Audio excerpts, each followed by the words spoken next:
You burst into the world already moving, already swimming.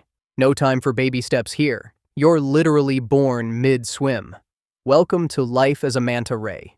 Your mom doesn't even slow down to push you out. 1 second you're folded up inside her, the next you're unfurling your tiny wings in the open ocean. Surprise! You're instantly on your own with no parental guidance whatsoever. Talk about a rough start. Your body unfolds like some kind of origami ocean creature. Those little wings of yours are already about 2 feet across. Not exactly tiny by baby standards, but in the grand scheme of manta rays, you're basically a fun-sized snack for passing predators. Speaking of which, you better start swimming faster because literally everything wants to eat you right now. The moment you pop out, you're on the menu for sharks, large fish, and basically anything with teeth and an appetite.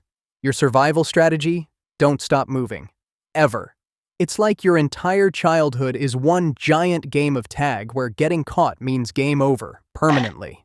Your first few weeks are a crash course in Ocean Survival 101 with no instructor and pop quizzes that can kill you. You figure out pretty quickly that staying near the surface during daylight hours is basically wearing a "eat me" sign. So you do what any sensible baby manta would do. You dive deeper where the shadows hide your silhouette from hungry eyes above. Look at your mouth. It's not just any mouth. It's like you've got 2 giant pizza scoops attached to your face.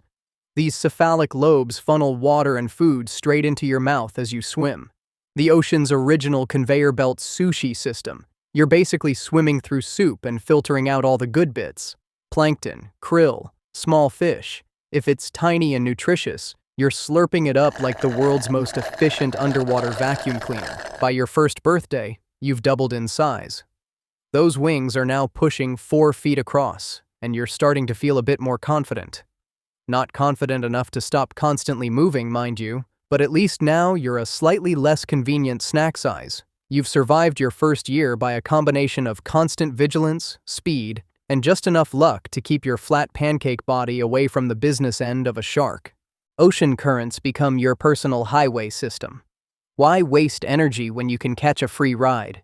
You learn to read the water, feeling temperature changes, detecting shifts in pressure, sensing the flow patterns. It's like having a built-in GPS, except instead of an annoying voice telling you to turn right in 200 feet, you've got millions of sensitive nerve endings all across your body mapping the ocean in real time. At 3 years old, you're properly growing up now. Your wingspan stretches to nearly 10 feet across, and you're starting to look like a proper manta. You've graduated from easy snack to challenging meal in the eyes of predators, which is definitely an upgrade in the survival department. Still, those tiger sharks don't seem particularly discouraged by your growth spurt, so the game of eternal tag continues. Your day basically consists of eating, swimming, and trying not to become something else's lunch. Sounds simple, but it takes up all your time. You filter over 150 gallons of seawater every hour through your specialized gills. That's like chugging an entire bathtub of water, extracting just the good bits, and doing it again, and again, and again. No wonder you're always hungry. You discover the joy of breaching, launching your entire body out of the water and slapping back down with a crash.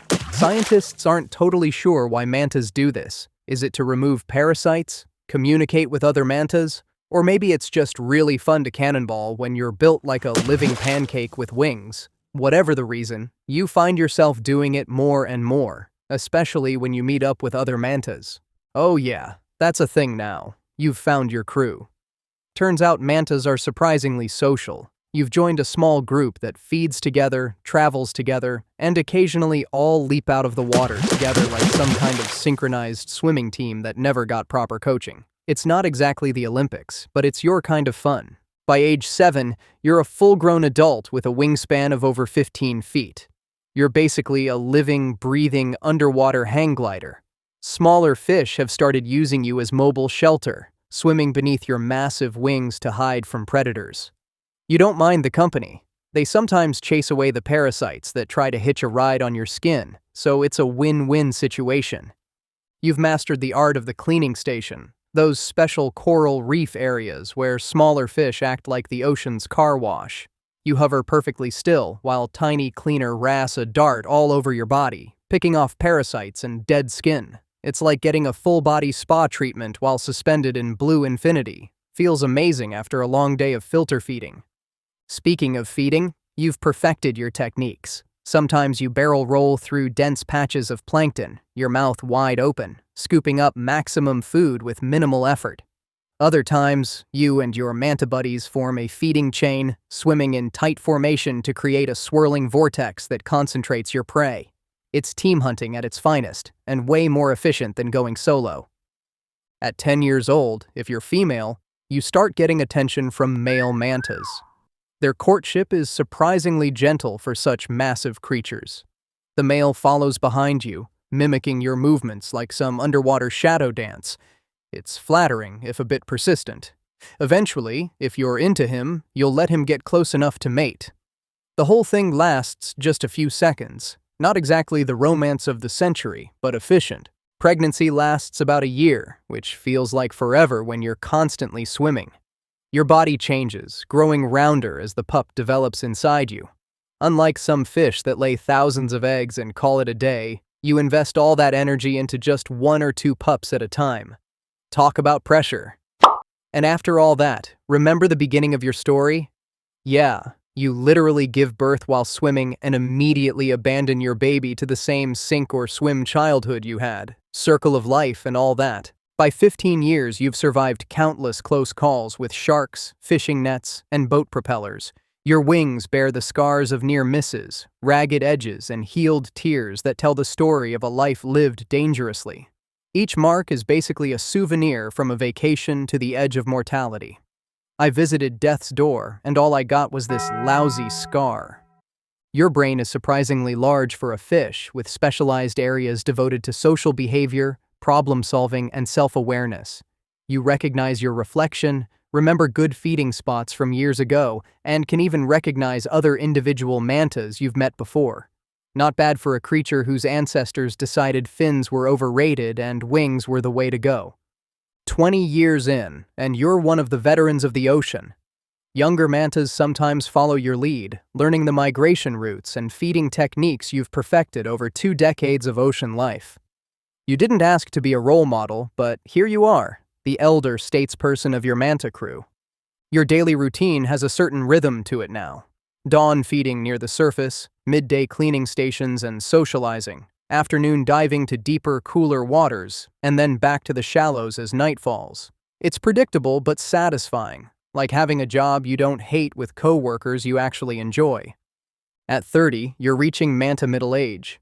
You swim a little slower now, but with more precision. You've seen the ocean change, reefs bleaching, plastic drifting through your feeding grounds, fishing boats becoming more numerous.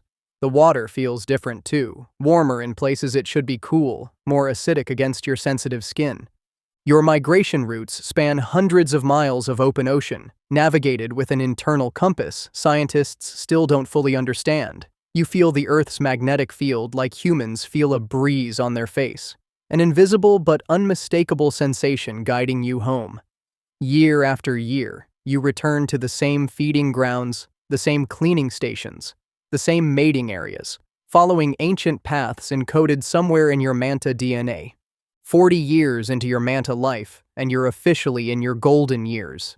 Your massive 20-foot wingspan casts an impressive shadow on the reef below as you glide effortlessly through crystal blue waters.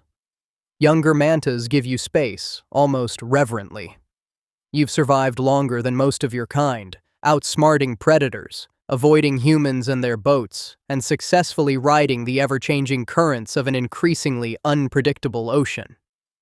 Your body moves a little slower now, but your brain is sharper than ever, packed with 4 decades of ocean wisdom. You know exactly where to find the richest plankton blooms, which cleaning stations have the most attentive service, and precisely when to start the long migration to warmer waters. It's like having Google Maps for the entire ocean permanently installed in your head. And now here you are, still gliding, still filtering, still living your best manta life. The younger ones don't even realize you're old. You still breach with impressive height, still somersault through plankton clouds with practiced precision.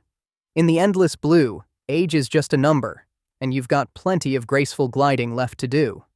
After all, When you're basically a majestic underwater bird with the face of a vacuum cleaner, retirement isn't really an option.